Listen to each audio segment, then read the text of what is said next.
사람 사는 동안 많은 만남을 갖습니다. 그렇죠?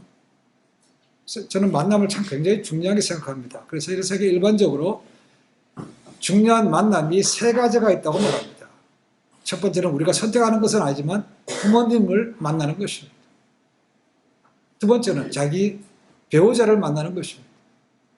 그리고 마지막 세 번째는 구세주이신 예수 그리스도를 만나는 것입니다. 왜 예수님을 만나는 것이 중요한가? 그분이 죽음 이후의 모든 삶을 주관하시는 분이기 때문에 그렇습니다. 많은 사람들이 땅의 것만 봅니다. 허겁지겁합니다. 그러다가 어려운 일을 당하고 나면 그때서야 인생을 다시 한번 돌아보게 됩니다. 어떤 분들은 죽음이 가까우니까 이제 그것을 생각하게 되고 두려워하는 사람도 많습니다. 그렇지만 갈급하는 사람들은 하나님께서 기회를 주시고 불러드실 줄 믿습니다. 우리가 앞에서 보았던 안드레, 요한 이런 사람들은 영적인 것에 관심이 있었던 사람들입니다.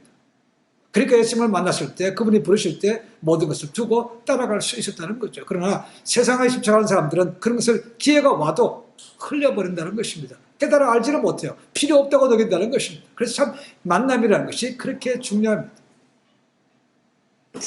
이제 오늘 말씀은 안드레와 요한 그리고 베드로에서 빌립이 예수를 만나고 그 빌립이 나다니엘이라는 사람을 주님 앞으로 인도하는 말씀을 주고하고 있습니다. 빌립, 그도 영적인 것에 관심이 많았습니다. 그렇죠? 안드레와 요한이 예수님의 첫 번째 제자였다면 그들은 예수님을 찾아간 것이죠. 그렇죠? 그렇지만 예수님께서 나를 따르라고 첫 번째로 부르신 것은 빌립입니다. 자기 나름대로의 그런 특징들, 자부심을 가지고 있는 것이죠. 내가 뭘 찾아가서 만났어? 나는 주님께서 나를 부르셨어, 따라오라고. 이렇게 서로 얘기를 할 수 있다는 겁니다. 그 나를 따르라, 그 한마디에 따라갔습니다. 참 놀랍습니다. 그렇죠? 어떻게 그 말 한마디에 자기의 생업을 포기하고 따라갈까? 참 신기합니다. 근데 성경은 우리에게 그런 자세한 것들은 말씀하고 있지 않습니다. 그런까지 요한 얘기대로 다 기록했다면 성경 부피가 너무 클 거라고 생각합니다. 그렇죠? 아니, 지금 이렇게 가지고 있는 이것도 하나를 또 1년에 한 번 제대로 안 읽고 일을 못 하는데 부피가 커져 보십시오. 아예 질려서 안 읽을까 봐 그래도 많이 줄인 거라고 생각합니다. 누구라도 예수님을 만나면 끌릴 수밖에 없는 이유가 있습니다. 이사야 선지자의 말씀에 의하면 예수님은 보기에 흠모할 만한 것이 아무것도 없대요. 그러니까 지극히 평범하다는 겁니다. 근데 그분이 부르시면, 그분을 만나면 뭔가 끌린다는 거죠. 왜 그렇습니까? 그분이 본래 하나님이고 하나님의 아들이고 구세주이기 때문에 그러는 것입니다. 그래서 그것을 알아보는 것도 참 대단한 은혜죠. 영적인 안목이 있는 것입니다. 자, 오늘 말씀 보시면 예수님께서 갈릴리로 가시려 하시다가 빌립을 만나고 빌립을 나를 따라해서 빌립이 제자가 되었습니다. 예수님을 만났던 빌립, 누구에게 먼저 갔습니까? 안드레는 자기 형제 베드로에게 먼저 갔습니다. 그렇죠? 빌립은 나다나엘에게 갔다고 되어 있습니다. 아마도 나올 때 보면 굉장히 절친한 친구였다고 생각이 됩니다. 자, 그런데 이 나다나엘이 예수님의 12제자 가운데 한 사람이라면 그럼 다른 곳에서는 뭐라고 표현되어 있는가? 예수님의 12제자의 이름이 총체적으로 기록된 것은 공관복음, 마태, 마가, 누가복음이고 사도행전 4번밖에 없습니다. 요한복음 12제자 이름이 각 나오는 것은 없습니다. 근데 거기를 보시면 나다나엘이 있습니까? 나다나엘 이름이 없어요. 오직 요한복음에만 기록하고 있습니다.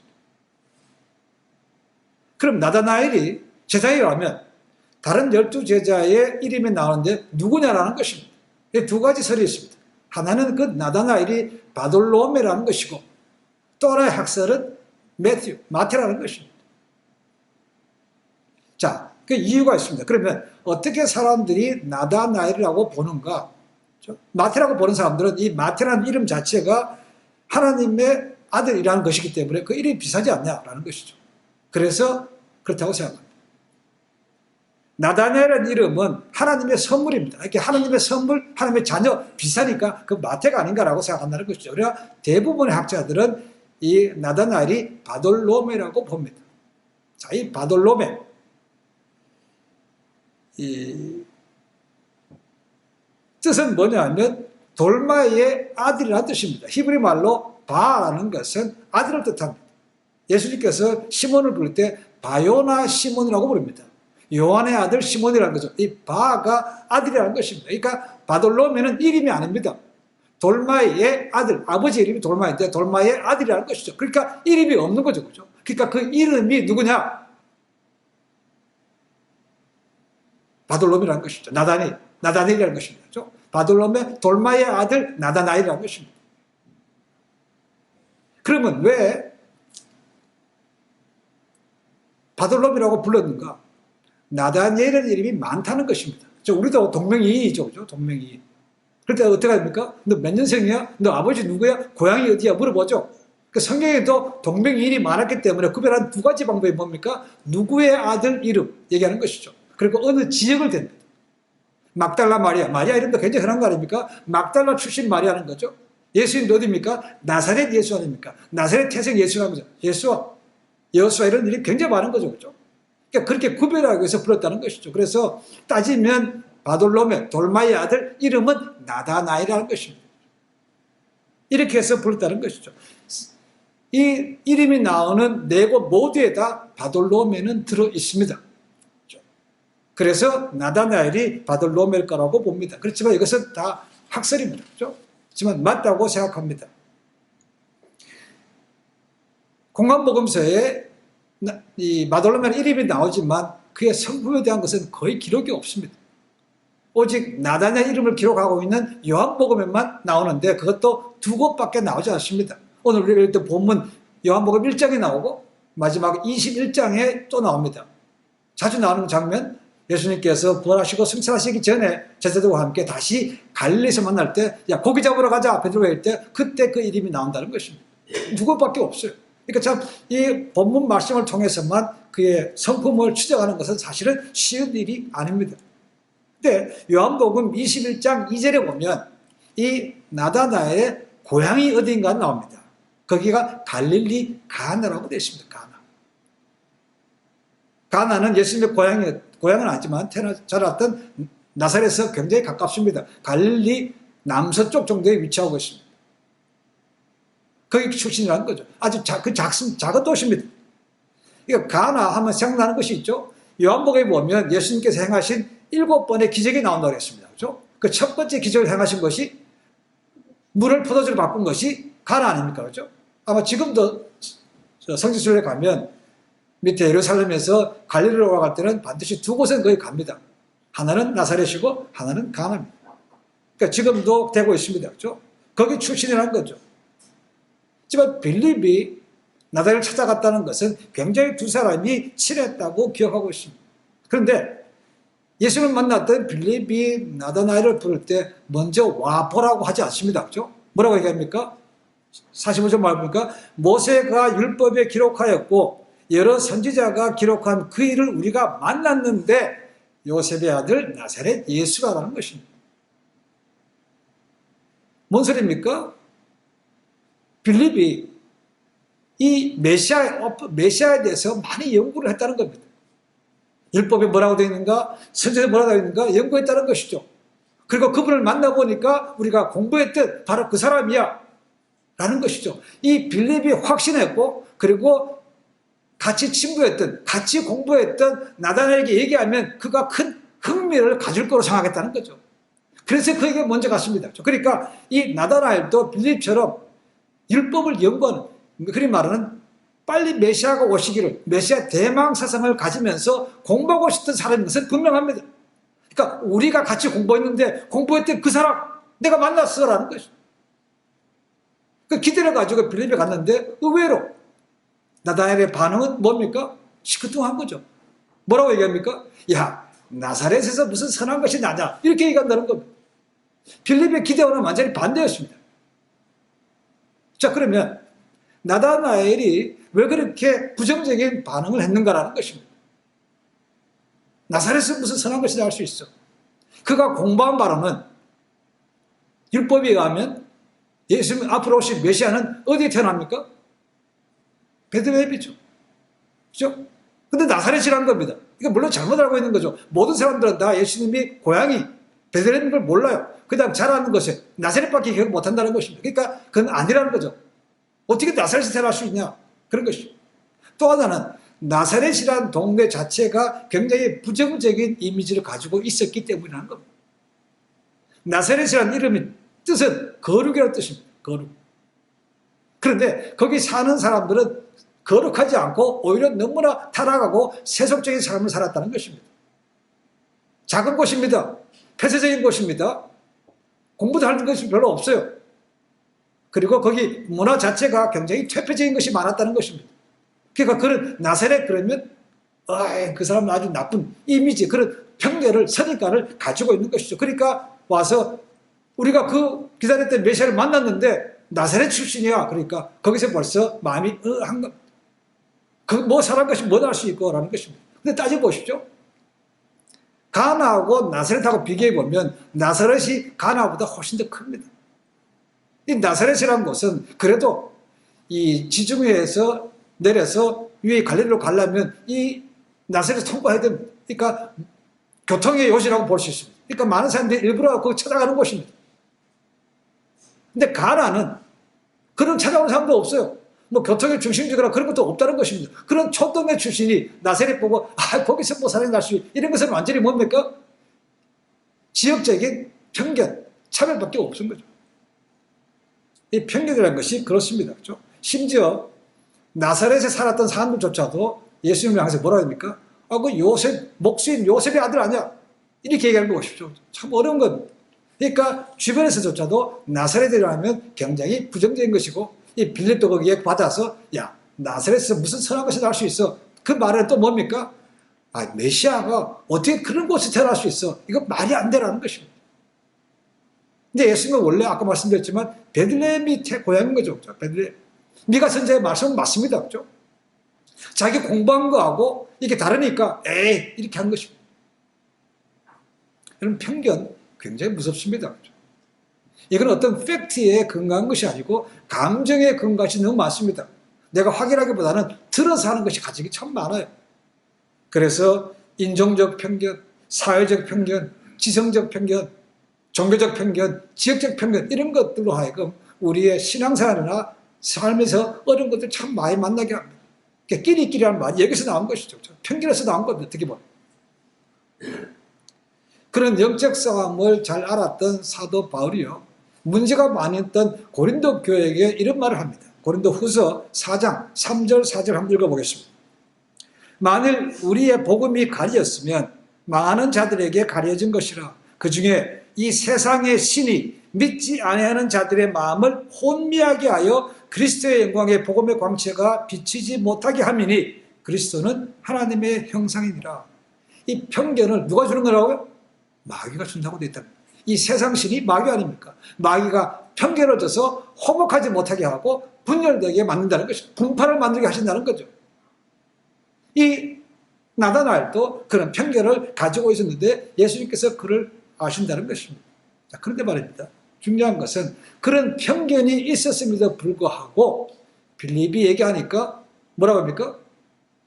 예수께로 갔다는 것. 빌립이 처음에 그렇게 얘기했습니다. 그렇죠? 내가 그 일을 만나는데 나사렛 예수야라고 했습니다. 그렇죠? 근데 뭐 그래서 선한 것이 뭐 나올 수 있고 없죠. 부정적 얘기하니까 그 다음에 빌립이 뭐라니까? 이런 편견을 가진 사람들에게 하나님을 인도할 수 있는 가장 좋은 방법, 직접 확인하게 만들어주는 거죠. 그렇죠? 확인시켜주는 겁니다. 와봐. 이렇게 빌립. 두 번째 가세야 와보라고 얘기합니다. 그래서 빌립 인도대로 나다니엘이 예수님께로 갑니다. 그가 비록 편견은 가지고 있었지만 메시아를 향한 그 기대가 더 컸기 때문에 편견을 꺾고 주님을 만나러 갔다는 것입니다. 혹시나 하면서도 자기 편견을 가지고 있습니다. 그렇죠? 언제지 않을 수 있다고 해서 마음속에 느끼고 있는 거죠. 혹시나 하는 마음으로 갔다는 겁니다. 그렇죠? 근데 편견이 너무 크면 아예 안 가는 거죠.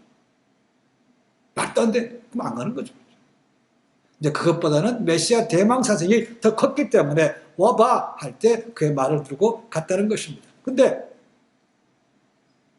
나다니엘이 오는 걸 열심히 보시고 뭐라고 얘기합니까? 이렇게 얘기합니다. 47분 뒤에 보시면 보라 이는 참 이스라엘 사람이라 그 속에 간사한 것이 없도다라고 얘기합니다. 우리가 앞에 보기는 뭡니까? 빌립에 얘기했을 때, 야, 나사렛에서 무슨 선한 것이 날 수 있으라고 부정적으로 얘기하는 거 아닙니까? 그죠? 근데 예수님께서 뭐라고요? 그 마음속에 간사한 것이 없대요. 이 간사한 것이 뭔가? 원래 뜻은, 헬라 뜻은 뭐냐면, 낚시할 때 좀 미끼입니다. 미끼. 물속에 들어가면 흔들려서 살아있는 것처럼 만들고, 물개 가서 더 물게 만드는 거 아닙니까? 그죠? 이렇게 좋지 않게 속이는, 간교한 것을 갖다가 이 간사함을 얘기하고 있습니다. 그가 비록 마음속에 편견은 가지고 있지만 남을 속이는 교묘한 것은 없다는 겁니다. 그래서 예수님께서 보시고 참 이스라엘 사람이고 그 속에 간사한 것이 없다는 거죠. 우리가 봤으면 어떡합니까? 그 사람 앞에서 편견 가지고 있어. 부정적으로 얘기할 거 아닙니까? 그죠?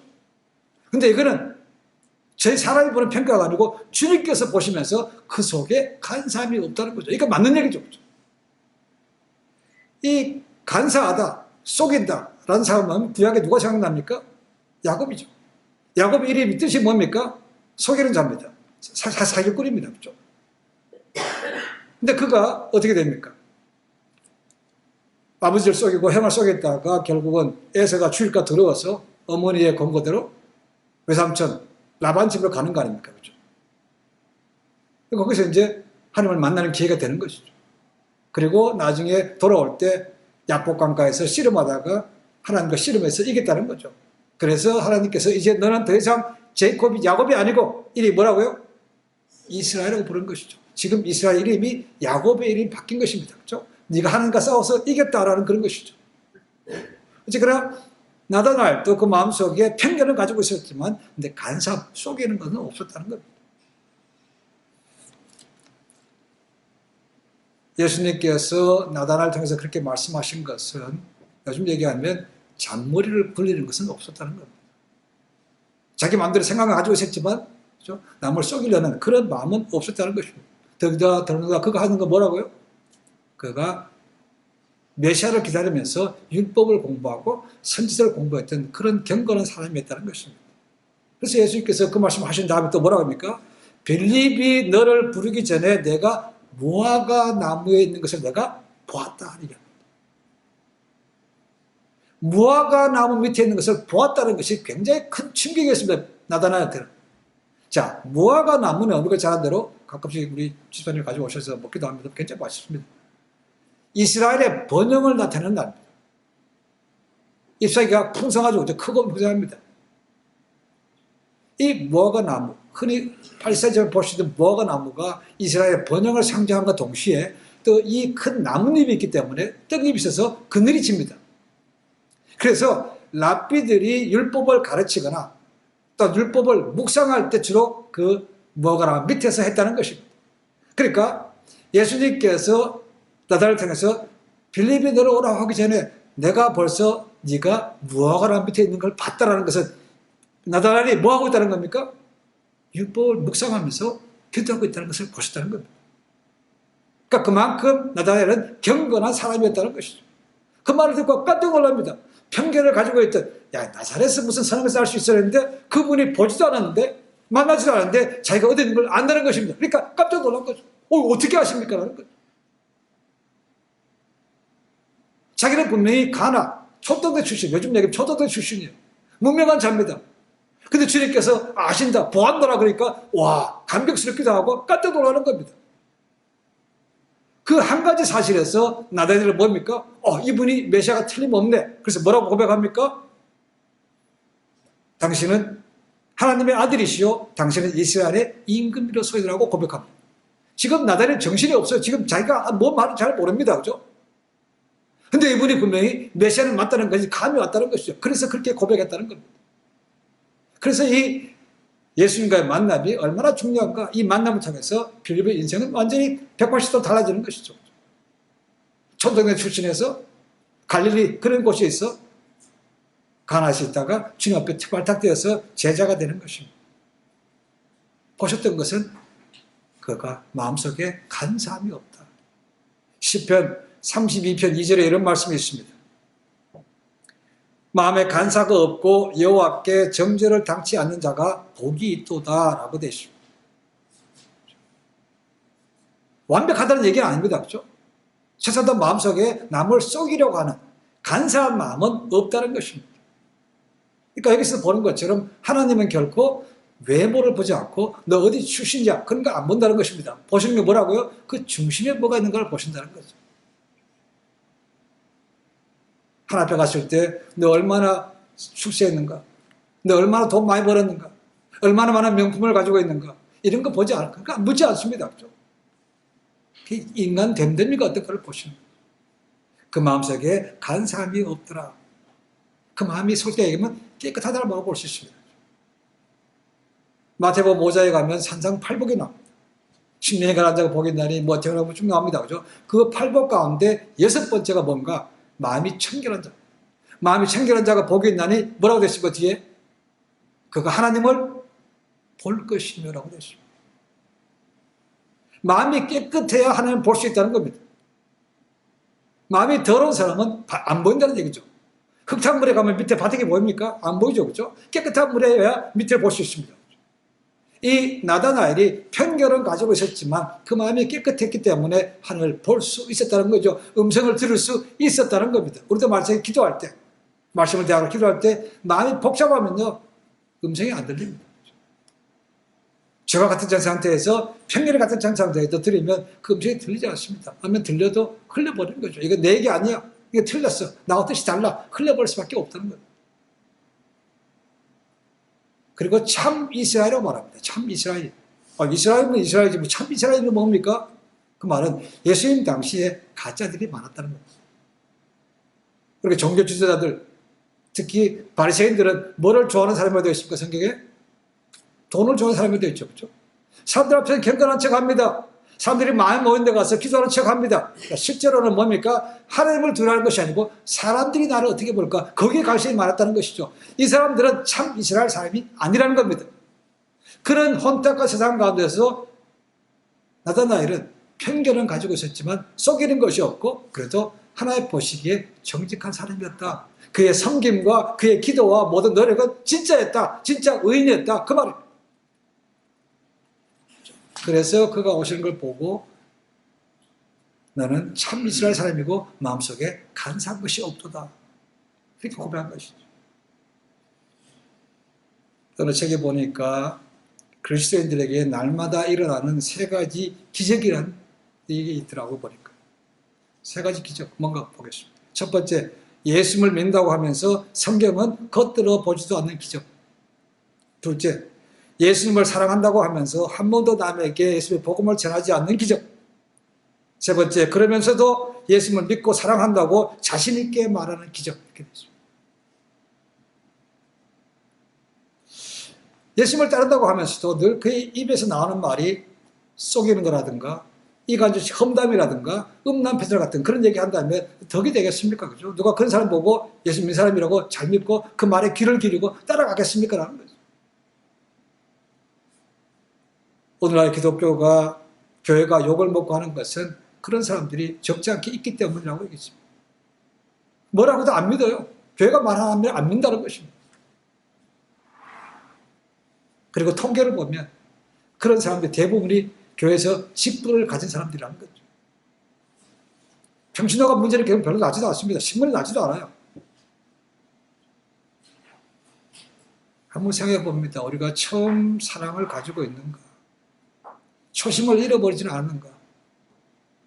남에게 대할 때 찡그리거나 불평하거나 그런 것밖에 없는 것은 아닌지 우리 자신을 늘 점검해 볼 필요가 있습니다. 남을 보라고 하기 전에 내 자신부터 주님께서 보시기에 마음속에 간사한 거나 그런 것이 없는지 돌아보는 것이 필요하다는 것이죠. 그것부터 회복이 돼야 우리 삶에서 다른 사람에게 얘기하더라도 먹혀 들어갈 수 있다는 겁니다. 나다엘이 그랬다는 것이죠. 나다엘이 편견을 극복할 수 있었던 것은 그의 마음속에 메시아를 기다렸던 간절한 마음, 믿음, 기도가 있었기 때문이었습니다. 그 말씀을 사모했죠. 아까 말씀한 빌립과 우리가 공부했던 그 사람이야. 그러니까 계속 공부하고 왔다는 거죠. 언제 오시나 하는데 근데 자기 생각과는 달랐다는 것이죠. 나사렛 출신이고 이름도 없어요. 목수 출신. 그런 사람이 무슨 구세주야. 말도 안 돼. 그렇지만 구세주를 기다렸던 그 믿음으로 가서 만났더니 깜짝 놀라는 거죠. 내가 이미 너를 보았다는 것이. 그 한마디에 그냥 퍽 깨진 겁니다. 그래서 따라오라. 그냥 따라간 것입니다.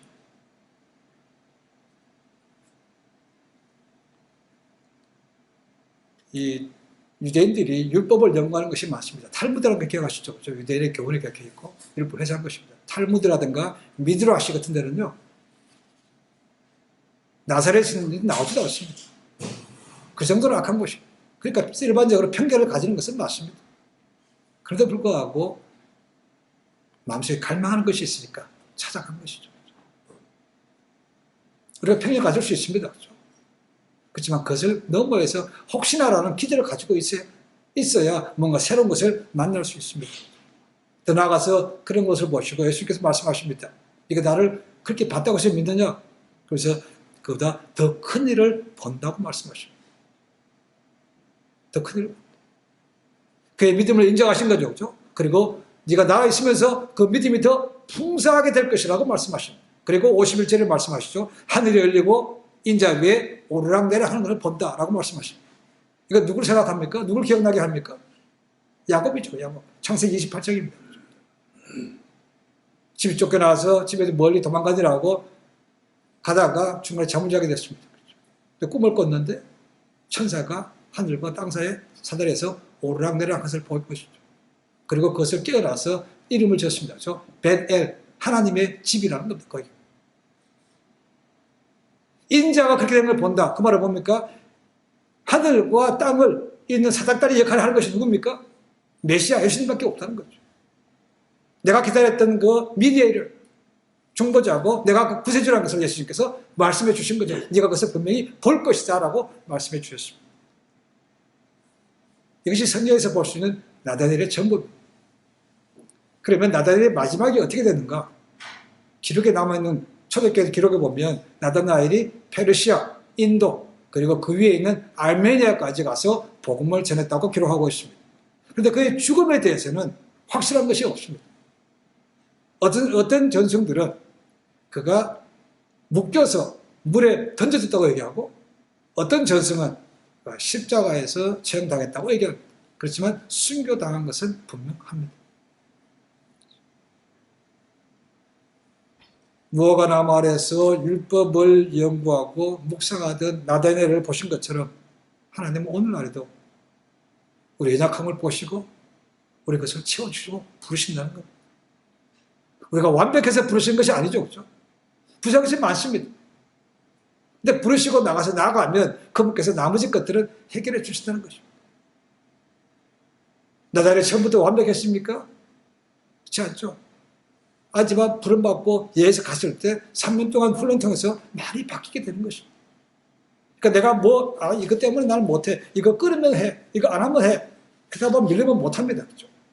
근데 나가서 믿고 나가면 정말 이렇게 하면 안 되지라고 스스로 결단해서 변화될 수밖에 없다는 겁니다. 그렇죠? 지금도 우리에게 하나님께서 부르시고 그런 기회를 주고 있고 지금도 우리는 훈련받고 있는 겁니다.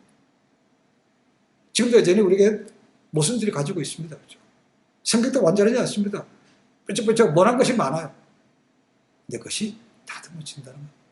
은혜로 다듬어진다는 거죠. 그러고 나면 주님께서 우리를 통해서 복음이 전파될 수 있게 하시고 하나님의 귀하게 쓰임받는 일꾼으로 삼아 주신다는 겁니다. 사람들의 편견이 중요하지 않습니다. 그렇죠? 이래도 욕하고 저래도 욕하는 사람 굉장히 많습니다. 마지막 최종 판결은 그분이 하시는 판결이 가장 정확합니다. 중심 보시는 그분의 판결이 그래서 두렵다는 겁니다. 이 땅에서는 저희가 사람들한테 칭찬도 받을 수 있고 인정받을 수 있습니다. 그렇죠? 그러나 그것이 마지막 최후의 판결은 아닌 거죠. 주변에 갔을 때 아무리 그랬지만 나는 너를 도무지 모른다고 평가하면 그것은 끝입니다. 그 사람을 두려워할 것이 아니요 하나님을 경외하는 삶이 돼야 삶이 달라질 수밖에 없고 그를 통해서 하나님 나라가 전해지는 것입니다. 심령이 가난한 자가 복이 있다고 그랬습니다. 이들이 율법을 공부하고 공부한 가운데 하나님 언제 보내주실 겁니까? 약속하신 그 메시아가 언제 오실 겁니까? 했을 때 그들이 만났습니다. 우리도 삶 속에서 그런 갈급함이 있어야 예배를 드리든 말씀을 듣든 기도하든 우리가 만날 수 있지 않겠습니까? 오늘 이로 주님께서 간사함이 없고 가까이 있는 자를 만나주신 것을 깨닫고 그 삶이 더욱더 주 앞에 헌신되고 하나님 계약에 쓰임받는 마지막 때 충성된 제자의 삶이 되시기를 주님을 간절히 축원해 드립니다. 기도하겠습니다.